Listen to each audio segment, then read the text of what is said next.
नमस्कार मित्रांनो, Mumbai police last revision part 4 मध्ये आपलं स्वागत आहे. ओके, आता चौथ्या भागावरचे आपण प्रश्न बघूया. हे प्रश्न तुम्ही सोडवण्या अगोदर आपल्या टेलिग्राम चॅनलवरती जावा. डिस्क्रिप्शन बॉक्समध्ये आपल्या टेलिग्राम चॅनलची लिंक दिलेली आहे. त्या टेलिग्राम चॅनलवरती जावा, याची PDF तुम्ही डाउनलोड करा, सोडवा. सोडवल्यानंतर अडचण आली न आली तरी तुम्ही व्हिडिओ बघा, शॉर्ट बट स्मार्ट टेक्निकनं कसं सोडवायचं. एखादा प्रश्न तुम्हाला असं वाटत असेल की पोलीस भरतीला आलेला BMCला येऊ शकतो का, MPSCला येऊ शकतो का, UPSCला येऊ शकतो का, सरळ सेवेला येऊ शकतो का, येतो. गणितात तसं काय नाही की हे लो लेवलचं प्रश्न इथंच येतात आणि हाय लेवलचं इथंच येतात, तसं काय नाही. तुम्ही ते प्रश्न बघा. फक्त थोडंसं आता उलट सरळ सेवेची लेवल वाढत चालली आहे, कारण काही प्रश्न असे आहेत की दोन्हीकडे विचारलेत. UPSCला विचारलेला प्रश्न इकडे सरळ सरळ पोलीस भरतीला पण विचारलेला आहे. ठीक आहे, आवर्जून तुम्ही डिस्क्रिप्शन बॉक्समध्ये आपल्या टेलिग्राम चॅनलची लिंक दिली, दीपक सुर्वे मॅथ्स म्हणून. तिथं जाऊन तुम्ही ती PDF आपली डाउनलोड करा. ओके, आणि तुम्हाला जितक्यात जास्तीत जास्त विद्यार्थ्यांना शेअर करता येईल ना, तितका हा व्हिडिओ तुम्ही शेअर करा. थँक्यू. आता बघूया आपण. बघा, एक्झाम्पल बघण्यापूर्वी आपली लाईव्ह बॅच सुरू आहे गणित बुद्धिमत्ता भूमितीची. सध्या लाईव्ह सुरू आहे, 6 महिने कालावधी आहे, 1999 रुपये फी आहे. ही तुम्ही लाईव्ह बॅच रोज दुपारी 2 ते 4 लाईव्हमध्ये तुम्ही बघू शकता. काही अडचणल्यास तुम्ही कमेंट करून डायरेक्ट फीडबॅक करून तुम्ही विचारू शकता. आणि ही बॅच बघून झाल्यानंतर, तुमचं दुपारचं लेक्चर बघून झाल्यानंतर संध्याकाळी तुम्ही रिव्हिजन पण करू शकता. लाईव्ह प्लस रेकॉर्डेड बॅच आहे. व्हॅलिडिटी 6 महिना आहे. त्यामध्ये तुम्हाला संपूर्ण गणित शिकवलं जाणार आहे. अगदी बेसिकपासून एंडपर्यंत तुम्हाला सगळं गणित शिकवलं जाणार आहे, ज्यामध्ये तुम्ही मसावे लसावे असेल 32 टाईप, काळकामवेगचं 30 टाईप, सगळ्या प्रकरणाचं सगळं टाईप जसं आपल्या पुस्तकात आहे ना, तसंच शॉर्ट बट स्मार्ट तुम्हाला शिकवणार आहे. ओके, बुद्धिमत्ताही तसंच शिकवणार आहे, भूमितीही सगळं तुम्हाला होणार आहे, आणि सांख्यिकीही तुम्हाला होणार आहे. आता MPSCनं सांख्यिकीला प्रश्न विचारायला सुरुवात केलेली आहे. ओके, पण नांदेड पोलीस भरती 2024ला या आत्ताच्या सांख्यिकीवरनं प्रश्न आलेत. मराठवाड्यालाच पेपर आहे ज्याच्या सांख्यिकीवरनं एका आकृतीवरनं 3 ते 4 प्रश्न आलेले आहेत. ठीक आहे, पायचारच्या आकृती आहे ती. प्रश्न बघितल्यानंतर तुम्हाला समजून जाईल. ओके, हां, डिस्क्रिप्शन बॉक्समध्ये ॲपची लिंक दिलेलं आहे, डाउनलोड करा. आता पहिला प्रश्न बघा. एका आयताची लांबी 3x + 4 व रुंदी 5x आहे, तर आयताचे क्षेत्रफळ किती? ओके, आता 18 लाख पोरांनी जर फॉर्म भरला असताना पोलीस भरतीला, 18 लाख पोरांना माहीत आहे आयताचा क्षेत्रफळाचं सूत्र काय आहे, लांबी गुणिले रुंदी आहे म्हणून, बरोबर का?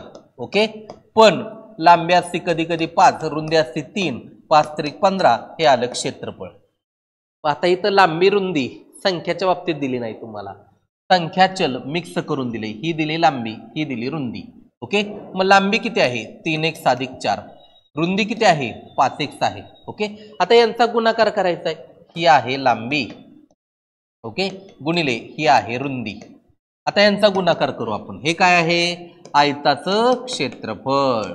ओके, आता ह्या 5x न 3x ला आधी गुणू. कोणाला गुणू? 5x न 3x ला. 5x न 3x ला गुणल्यानंतर हे कंसात लिहूया, गुणाकाराचं चिन्ह टाकतो.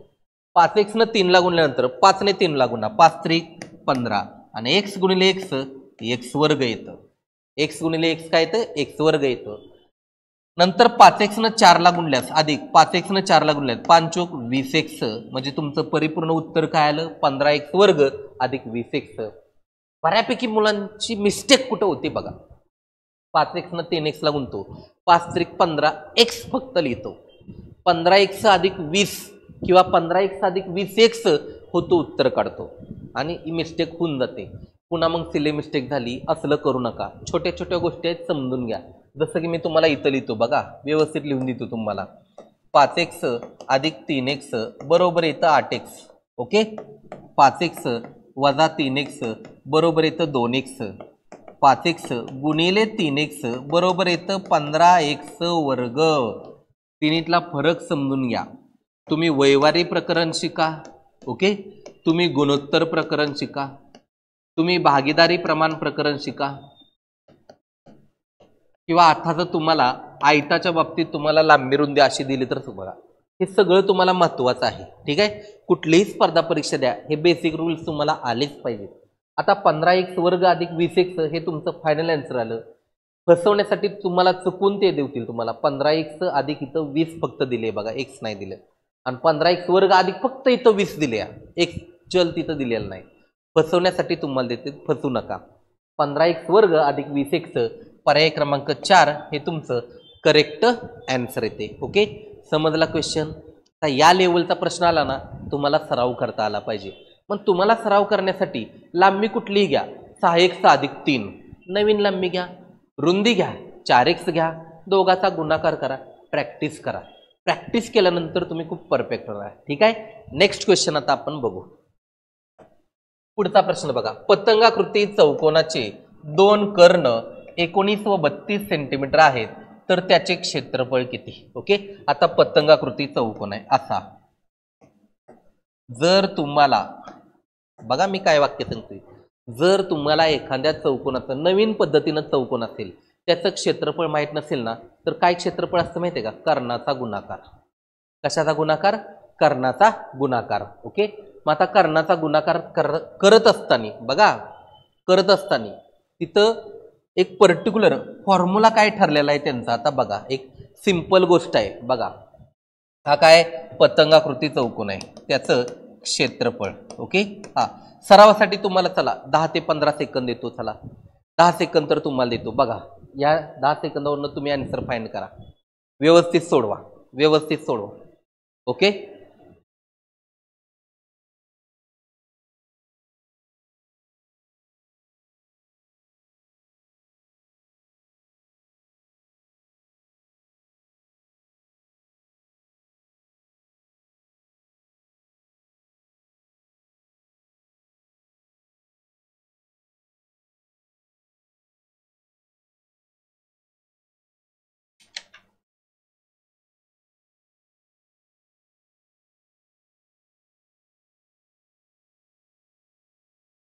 डन.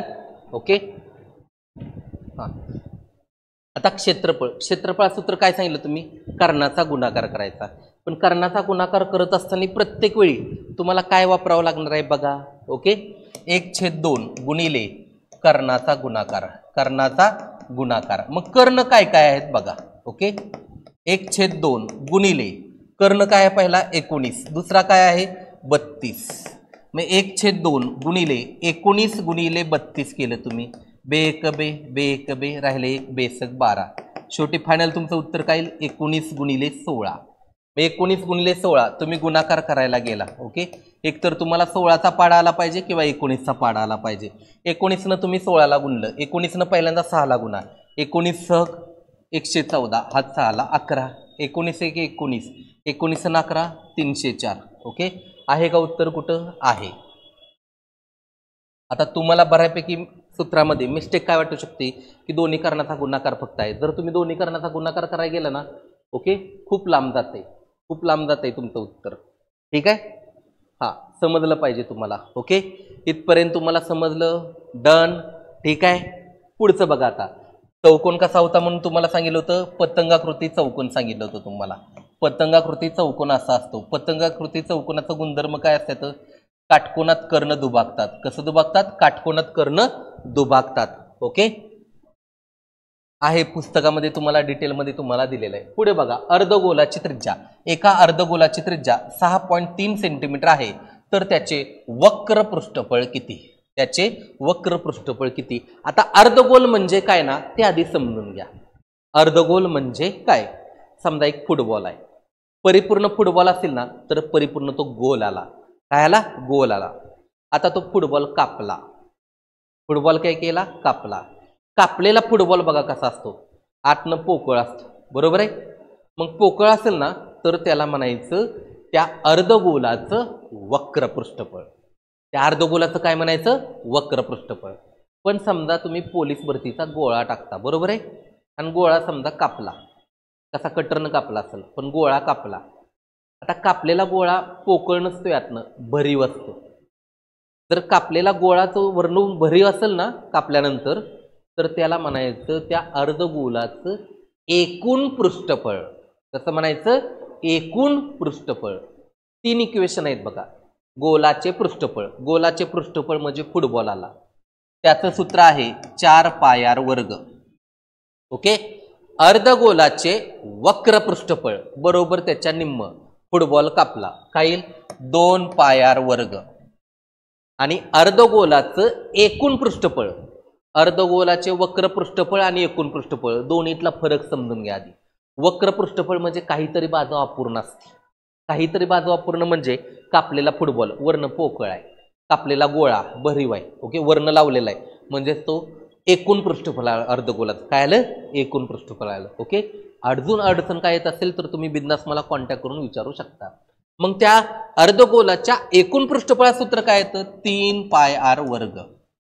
ओके, एकदा काय तुम्हाला पाय r वर्गचा पॅटर्न समजला, वर्तुळ प्रकरण बघा, त्रिज्या 7च्या पाड्यात असते, क्षेत्रफळ 154, 616, 1380, 24, 64, 38, 50, 55, 44 असंच क्षेत्रफळ येतं, कारण त्रिज्या कितीच्या पाड्यात असते, 7च्या पाड्यात असते. म्हणून एकदा काय तुम्हाला ते क्षेत्रफळाचा पॅटर्न समजला, लगेच आन्सर तुम्हाला निघून जातं. ओके, आता इथं त्यांनी प्रश्न काय विचारलाय, अर्धगोलाची त्रिज्या 6.3 सेंटीमीटर आहे, तर त्याचे वक्र पृष्ठफळ किती. मग वक्र पृष्ठफळ काढायचे, वक्र पृष्ठफळाचं सूत्र काय येणार, 2πr वर्ग. सूत्र काय येणार, 2πr वर्ग. हे कोणाचं सूत्र आहे, अर्धगोलाचे वक्र पृष्ठफळ. कसलं पृष्ठफळ, वक्र पृष्ठफळ. वक्र म्हणजे काय, कुठली तर बाजू अपूर्ण आहे, कापलेला फुटबॉल उदाहरण लक्षात ठेवा. पुस्तकामध्ये गोल प्रकरण आहे, युट्यूबला पण टाकलंय बघा, गोल प्रकरण. गोलाचे पृष्ठफळ म्हणजे काय, अर्धगोलाचे पृष्ठफळ म्हणजे काय, अर्धगोलाचे वक्र पृष्ठफळ म्हणजे काय, गोलाचे घनफळ म्हणजे काय, अर्धगोलाचे घनफळ म्हणजे काय, गोलाची धारकता म्हणजे काय, अर्धगोलाची धारकता म्हणजे काय, सगळं एकदा डिटेलमध्ये केलं ना, कुठलं प्रकरण, गोल प्रकरण, मग तुमचा गोल प्रकरणावरनं मार्कच जाणार नाही. आणि प्रत्येक टॉपिकमध्ये एक्का बना, एक एक टॉपिक असा करा, कुठल्याही स्पर्धा परीक्षेला तुम्ही उतरा, त्या टॉपिकवरनं जर सगळ्या पद्धतीनं तुम्हाला गणित आली तर त्या टॉपिकमध्ये तुम्ही एक्का झाला. अशी सगळी टॉपिक केली तर गणितामध्ये एक्का होणार तुम्ही. ओके, दिलेलं आहे आपल्या पुस्तकात. चला आता अर्धगोलाचे वक्र पृष्ठफळ 2πr वर्ग, 2 गुणिले पायची व्हॅल्यू किती आली, 22/7 गुणिले r वर्ग, r किती आहे 6.3 गुणिले 6.3 बरोबर, कारण त्रिज्येचा काय केला, वर्ग केला. आता 6.3 गुणिले 6.3 आहे ना, हेच मी लिहितोय कसा, शॉर्ट बट स्मार्ट. बघा आता कसं लिहायचं, 2 गुणिले 22/7 गुणिले 63 गुणिले 63, अंशामध्ये 2 दशांश आहेत म्हणून छेदात 2 शून्य वाढवले, ते 2 दशांश काढले आणि छेदात 2 शून्य वाढवले. ठीक आहे, काटछाट करायला सोपं पडतं. 7 एके 7, 7 9 63, काय काय राहिलं आता बघा, 2 गुणिले 22 गुणिले 9 गुणिले 63 आणि छेदात किती घेणार तुम्ही, 100. आता ह्या सगळ्याचा गुणाकार आधी आपण करू. 22 न 2 ला गुणलं किती आलं, 44 आलं. किती आलं, 44 आलं. ओके, आता 44 गुणिले 9 करा, 9 चौक 36, हातचा आला 4. ओके, 9 चौक 36, हातचा आला 3, 9 चौक 36 आणि 3 पुन्हा किती आलं, 96 आलं, 396. त्या 396ला पुन्हा ह्या 63 न गुणा, 22 दुनी 44 आलं, पुन्हा ह्या 44ला 9 न गुणल्यावर 396 आलं, ह्या 396ला आपण किती न गुणणार आहे, 63 न गुणणार आहे. ओके, गुणाकार करू आता, 3 स 18, हातचा आला 1 इथं, 3 9 27 आणि 1 28, हातचा आला 2 इथं, 3 त्रिक 9, 9 2 किती आलं, 11 आलं. पुन्हा आपण इथं स्टार घेतलं, 6 6 36, हातचा आला इथं तुमचा 3, 6 9 54, 54 आणि 3 57, हातचा आला इथं 5. ओके, 6 त्रिक 18, 18 आणि 5 23 आलं. चला बेरीज केली इथं, 8 स्टार 8, 8 आणि 7 14, हातचा आला 1 इथं. ओके, 7 आणि 1 8 आणि 1 9, 3 आणि 1 4 आणि 2 घेतलं. ह्या 249 आणि 48 आलेल्या उत्तराला कितीनं भाग लावायचा आहे, 100 भाग लावायचा आहे. कुठल्याही संख्येला 100 भाग लावता म्हणजे 2 दशांश बाजूला सरकवता. आता अंशाला छेदाला 2 भाग जातोय. ओके, संक्षिप्त रूप देण्यापेक्षा दशांश अलीकडे सरकवा, दशांश अलीकडे सरकवलं उत्तर काय येईल, 249.48. आता हे जरी उत्तर काढलं असेल ना, तर युनिट ऑफ मेजरमेंट बघा, खूप महत्वाचं आहे भूमितीमध्ये.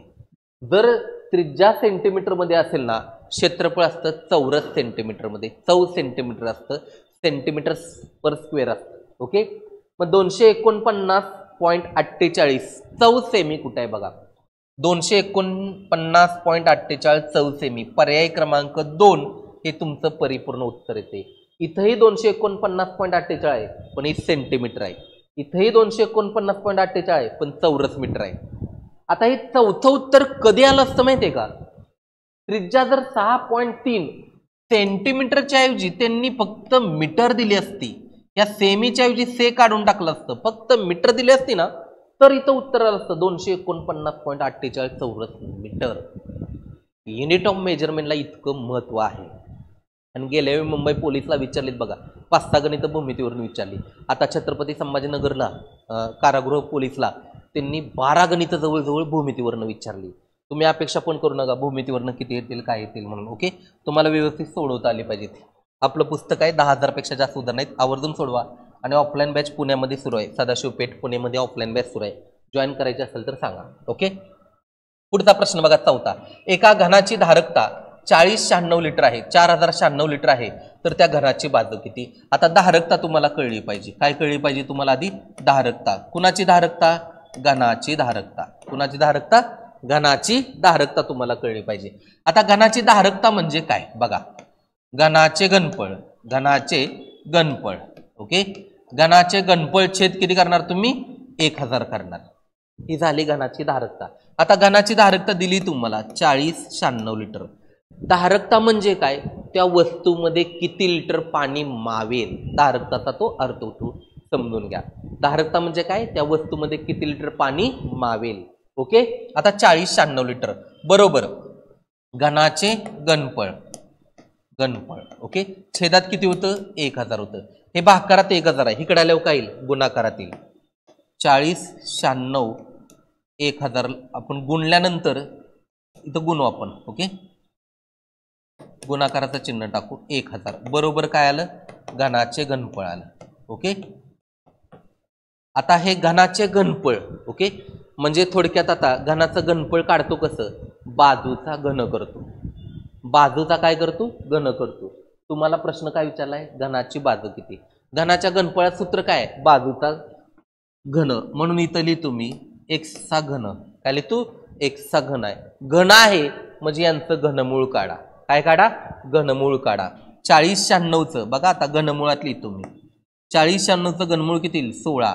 1000चं घनमूळ किती येईल? 10 येईल. ओके, आता हे जर तुम्ही असं घनमुळात लिहिलं असतं, घनमुळात 4096 गुणिले 1000 लिहिलं असतं आणि बरोबर एक्स लिहिलं असतं. मी घनाच्या घनफळाच्या ऐवजी एक्सचा घन का लिहिलं? एक्स म्हणजे बाजू मानली. घनाच्या घनफळाचं सूत्र काय? बाजूचा घन. म्हणून बाजूचा घन डायरेक्ट इथं लिहिला. मग घन आहे, इकडे आल्यावर घनमूळ होईल. आता घनमूळ काढलं. 4096चं घनमूळ 16 आलं गुणिले 1000चं घनमूळ 10 आलं, म्हणजे 16 गुणिले 10 किती आली? बाजू किती आली? 160. ही काय आली? बाजू आली. 160 काय आली? बाजू आली. पर्याय क्रमांक 3 हे तुमचं आन्सर आलं. घन प्रकरणाचा अभ्यास करत असताना 10 टाईप आहेत. 10 टाईप एकदा तुम्हाला समजले, एक्का तयार झाला तुम्ही घन प्रकरणामध्ये. ओके, समजलं असेल आता तुम्हाला. ठीक आहे, नोट करून घ्या. नेक्स्ट उदाहरण आता बघा 5वं. 25 लिटर द्रावणात दूध व पाण्याचे गुणोत्तर 4:1 आहे. विभागणी करा 25 लिटर द्रावणाची.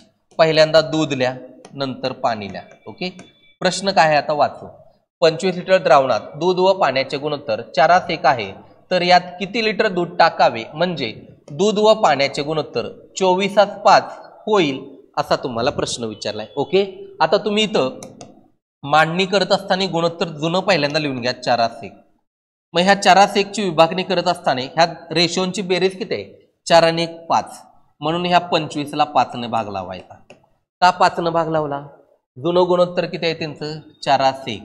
4 आणि 1 5 ने भाग लावला. 5 1 5 5 5 25. एका हिश्श्याला किती लिटर आलं? 5 लिटर आलं. किती लिटर आलं? 5 लिटर आलं. ओके, मग इथं 4 हिश्श्याला किती येईल? 5 चोक 20 लिटर. एका हिश्श्याला किती येईल? 5 लिटर. ओके, हे आहे जुनं गुणोत्तर. कसं? जुनं गुणोत्तर. हे काय? दूध व पाणी. जुन्या गुणोत्तर कसं आलं? दूध व पाण्याचं 4:1. त्यांच्यात दूध किती आलं? 20 लिटर. पाणी किती आलं? 5 लिटर. इथपर्यंत समजलं तुम्हाला? विभागणी केली, 25ला त्या हिश्श्यानं भाग लावलं, त्या हिश्श्यांची बेरीज केली. 4:1 25ला 5 ने भाग लावलं, एका हिश्श्याला आलं 5 लिटर. 4 हिश्श्याचं 20 लिटर, एका हिश्श्याचं 5 लिटर. नवीन गुणोत्तर काय दिले? नवीन गुणोत्तर दिले 24:5. नवीन गुणोत्तर काय दिले? 24:5. आता नवीन गुणोत्तरानुसार आपण सोडवावं, तर त्यात किती लिटर दूध टाकावे म्हणजे दूध व पाण्याचे गुणोत्तर 24:5 होईल. दूध टाकायचे, पाणी तर आहे तेवढंच ठेवायचं. पाणी किती लिटर आहे? 5 लिटर आहे. 5 लिटर बरोबर 5च हिस्सा, म्हणजे 5 बरोबर 5 हिस्से घेतलं.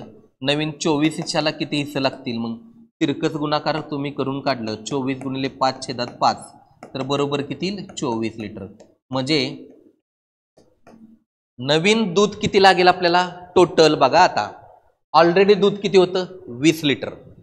नवीन रेशोनुसार दूध पण किती लागणार आहे? 24:5 रेशो आलाय. रेशो पण तेवढाच आला, लिटर पण दूध तेवढंच लागणार आहे, 24 लिटर.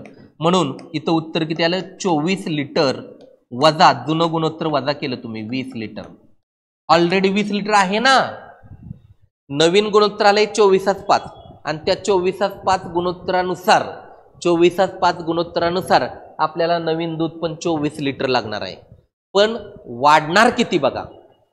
ऑलरेडी तिथं 20 लिटर दूध होतं जुन्या गुणोत्तरानुसार. 24 मधनं तुम्ही 20 कट केलं, या दोघांची वजाबाकी केली तर नवीन तुम्हाला फक्त 4 लिटर दूध लागेल. किती लिटर? 4 लिटर. पर्याय क्रमांक 1. आता या उदाहरणात काय झालंय माहितीये का? यांच्या गुणोत्तरांची बेरीज 5, 25ला 5 न भागल्यावर हिस्सा पण 5च आला. नवीन गुणोत्तर 24:5, नवीन दूध पण 24 आणि 5 लिटर लागतंय. त्यामुळे सोडवत असताना तुम्ही कन्फ्यूज होऊ नका. गुणोत्तर पण नवीन तेच येते आणि दूध व पाण्याचं लिटर टाकण्याचं द्रावण पण तेच येते त्यांचं. ओके. हवं तर ह्यातली तुम्ही 4 उदाहरणं, परीक्षेला आलेली 4 उदाहरणं सरावासाठी अशा 8-9 पुस्तकातली सोडवा, तुम्हाला अजून चांगल्या पद्धतीनं समजून जाईल. ओके. पुढचा टाईप बघा. 10 वर्षापूर्वी वडिलांचे वय त्याच्या मुलाच्या वयाच्या तिप्पट होते. आता एकदा वडील लिहिलं तुम्ही, ओके, आणि एकदा मुलगा लिहिला. हे कधीचं गुणोत्तर आहे मला सांगा? 10 वर्षापूर्वीचं. कधीचं आहे? 10 वर्षापूर्वीचं गुणोत्तर आहे. कसं आहे? 10 वर्षापूर्वी वडिलांचे वय मुलाच्या वयाच्या तिप्पट होते. वडिलांना 3x मानलं, मुलाला x मानलं. हे 10 वर्षापूर्वीचं होतं. आज किती असणार आहे बघा बरं. आज असणार आहे 3x + 10 आणि मुलाचा असणार आहे x + 10. सिंपल गोष्ट समजली का? तुमचं 10 वर्षापूर्वी 25 वय होतं, आज किती असणार आहे? 35. तुमचं 10 वर्षापूर्वी 18 वय होतं, आज किती असणार आहे? 28. तुमचं 10 वर्षापूर्वी 12 वय होतं, आज किती असणार आहे? 22.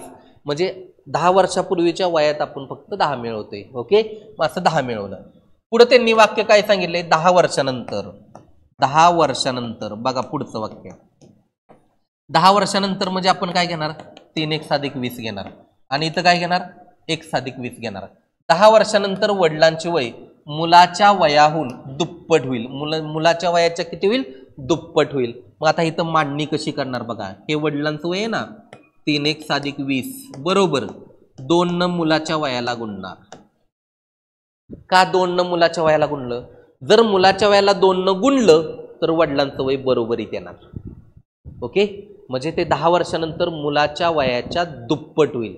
जेवढं मुलाचं वय आहे त्याच्या दुप्पट होईल, म्हणून मुलाच्या वयाला आपण 2 ने गुणणार. समजलं? आता मुलाच्या वयालाच फक्त 2 ने गुणलं, वडिलांचं वय असं ठेवलं तरच ते बरोबरीत येतील. ओके. मग 2 ने ह्या x + 20 ला गुणलं, 2x + 2 न 20 ला गुणलं 40 आणि इकडं आलं 3x + 20 आलं. आता हे +20 आहे, तिकडे गेल्यावर काय येईल? वजा होईल. 40 मधून 20 वजा केलं, राहिलं किती? 20. हे 3x आहे, इकडं 2x आहे. 2x इकडे आणलं, 3x मधून 2x निघून गेलं, राहिलं किती? x. x ची व्हॅल्यू किती आली तुमची? मग 20 आली व्हॅल्यू. किती व्हॅल्यू आली? 20 आली व्हॅल्यू. तुम्हाला प्रश्न काय विचारलाय?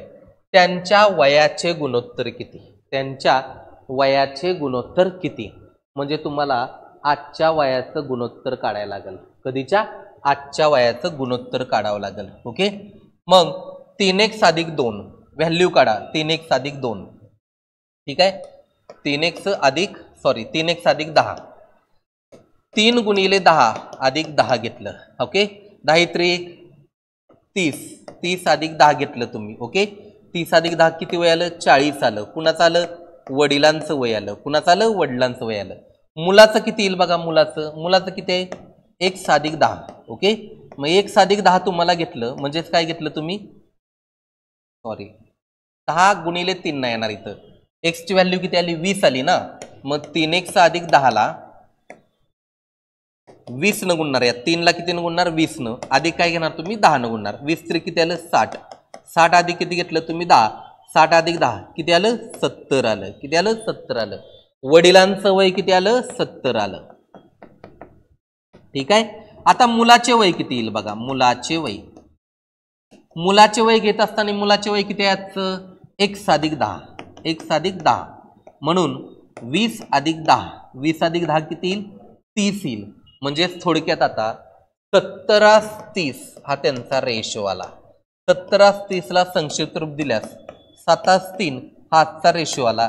पर्याय क्रमांक 3 हे तुमचं बरोबर उत्तर येईल. ओके. फक्त ही मांडणी आहे ना प्रत्येक वेळी शक्यतो करा. बऱ्यापैकी मुलांचं काय होतं सर शॉर्टकट सांगा. आधी तुम्हाला मांडणी समजू द्या. मांडणी समजल्यानंतर पर्यायावरनं लगेच ट्रिकनं कसं सोडवायचं ते पण तुम्हाला समजून जातं. नाही असं नाही. ओके. म्हणून तुम्हाला पहिल्यांदा ही मांडणी समजली पाहिजे आणि मांडणीनुसार सतत सराव करत गेला ना तर तुम्हाला फायदा ठरणार आहे. जसं की मी 2 कन्सेप्ट आता तुम्हाला सांगतो बघा. जर मी तुम्हाला सांगितलं असतं बघा लक्ष द्या ओरली मी काय सांगतो त्याकडं.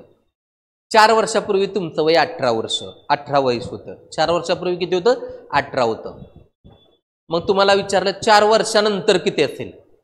बरीच मुलं उत्तर देतील 22.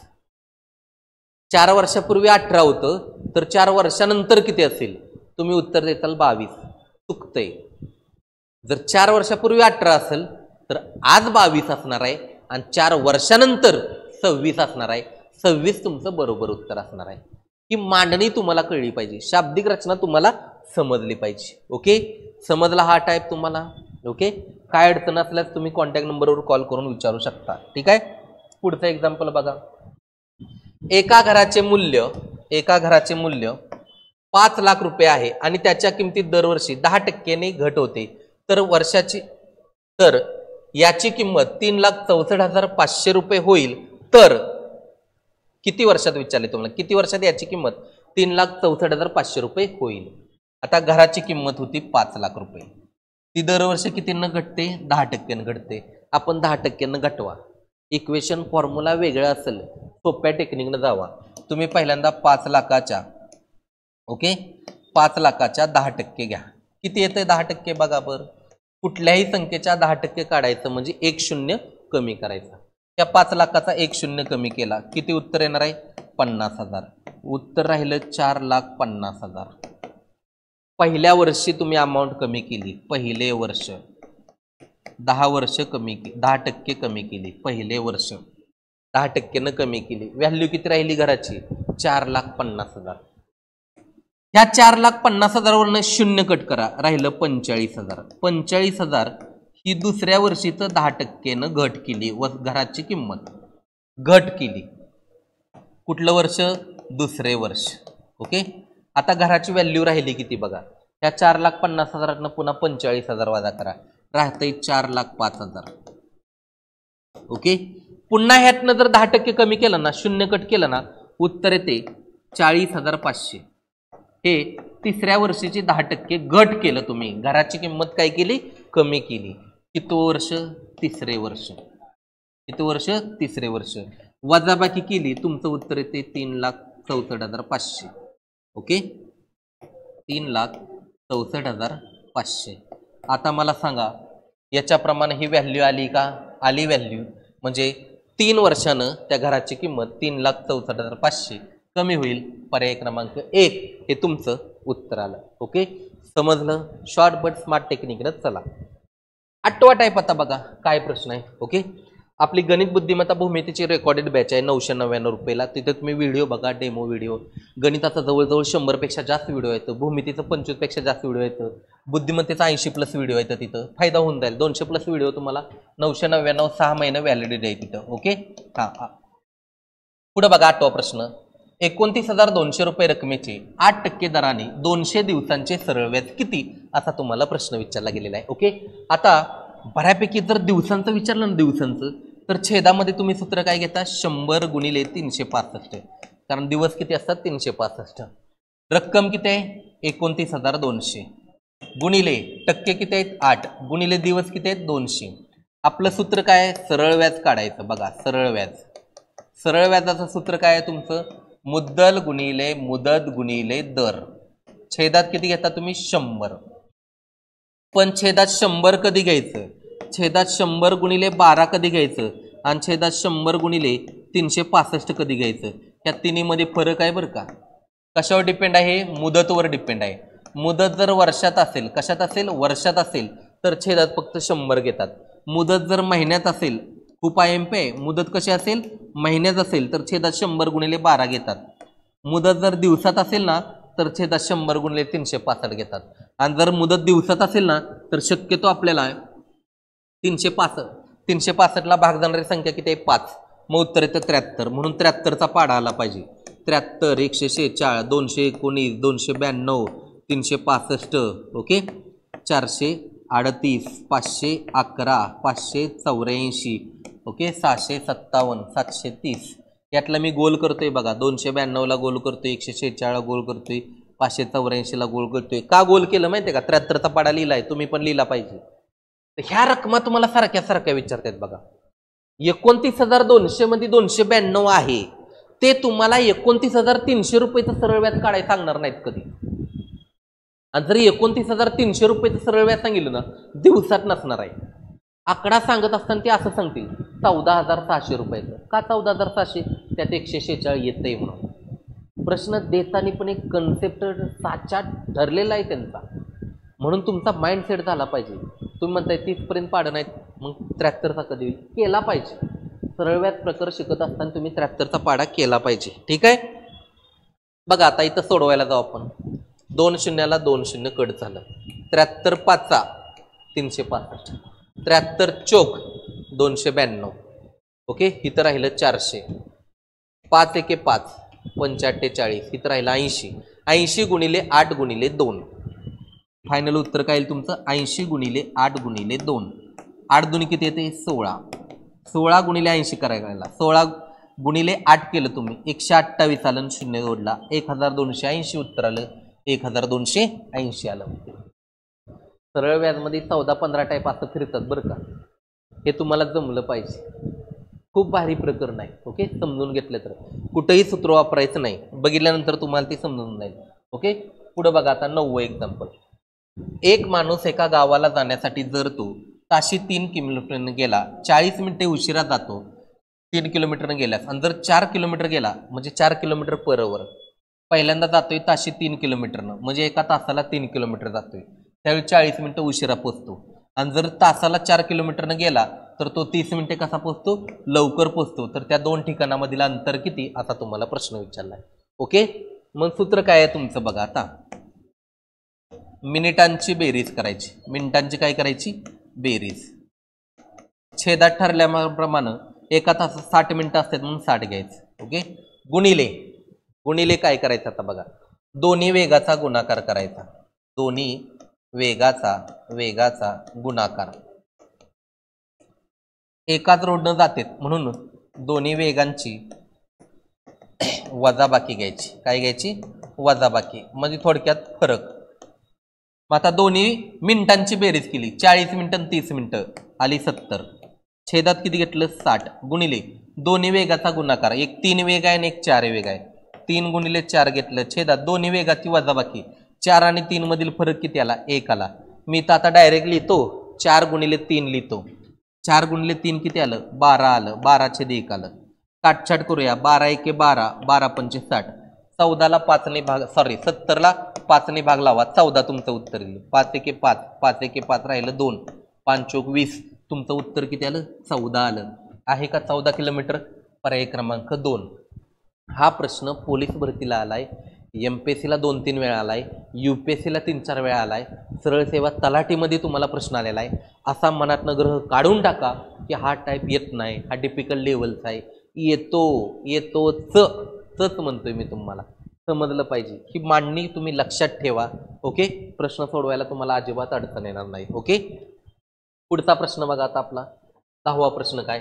अशी लहानात लहान संख्या शोधून काढा जिला 8ने भागल्यास, कुणी भागतोय बघा, 8ने भागल्यास बाकी 4 उरते, आणि 12ने भागल्यास बाकी 8 उरते, व 15ने भागल्यास बाकी 11 उरते. कशाने भागतोय मला सांगा? 8ने भागतोय, 12ने भागतोय, 15ने भागतोय. मग तिघांचा आधी लसावी काढायचा. लहानात लहान संख्या म्हणलं की काय काढायचा? लसावी काढायचा. लक्षात ठेवाय, जन भागणार आहे ना त्यांचा आधी लसावी काढा. 8 12 15चा तिन्हीला कशाने भाग जातोय 1 ने. ओके, सोडून दिला. कॉमन पैकी कमीत कमी 2 संख्येला कुठल्या संख्येनं भाग जातोय? 4 ने भाग जातोय. 4 दुनी 8, 4 त्रिक 12, हे 15 आहे असं. 15ला 3ला 3 न जातोय, 3 ने भाग लावला, 3 एके 3, 3 5 15, हे 2 आहे असं. ओके, यांचा आणि यांचा गुणाकार केला तुम्हाला काय मिळणार आहे? लसावी मिळणार आहे. काय मिळणार आहे? लसावी मिळणार आहे. मग 4 गुणिले 3 गुणिले 2 गुणिले 5, 4 त्रिक 12, 12 दुनी 24, 24 5 120, 120 काय आला? लसावी आला. ओके, 120च्या आसपास कुठं उत्तर दिसतंय बघा. असा जर पर्याय दिसत असेल 120च्या आसपास 116, तेच तुमचं उत्तर असणार आहे. पण आता हे सोडवत असताना 8 न भाग लावलाय, बाकी किती उरते? 4. मग 8 वजा 4 घ्या, उत्तर किती आलं? 4. 12 ने भागल्यास 8 उरते, 12 वजा 8, उत्तर किती आलं? 4. 15 ने भागल्यास 11 उरते, 15 वजा 11, उत्तर किती आलं? 4. हा फरक जो आहे ना तो कॉमन राहिला पाहिजे. जो फरक कॉमन राहतो ना 4 4 4, तेच आलेल्या उत्तरातनं वजा करायचं असतं. 120 वजा 4, उत्तर किती आलं तुमचं? मग 116 आलं. हे आलं का? आलं. फायनल पहिला पर्याय. जर 120च्या आसपास जर अजून 2-3 पर्याय असतं ना तर तुम्हाला कळलं असतं. परफेक्ट 116 येते, 118 पर्यायात असतं तर 116 असं त्या 120 मधनं तुम्हाला 4 वजा करावं लागलं असतं. प्रत्येक प्रकरणाचा असं डीपमध्ये अभ्यास केल्यानंतर तुम्हाला समजून जाईल. ओके, आणि जर तुमच्यापैकी नवीन कोण अभ्यास करत असेल ना तर त्याला वर्षाची बॅच आपली अवेलेबल आहे. वार्षिक बॅच तुम्ही लावली तरी चालेल. हे प्रकरण तुम्हाला आलेलं आताचं 10 टाईप कसं वाटलं कसं नाही ना हे कमेंट करून तुम्ही सांगा आणि आपल्या मित्रांना जास्तीत जास्त व्हिडिओ तुम्ही शेअर करा. ठीक आहे, थँक्यू.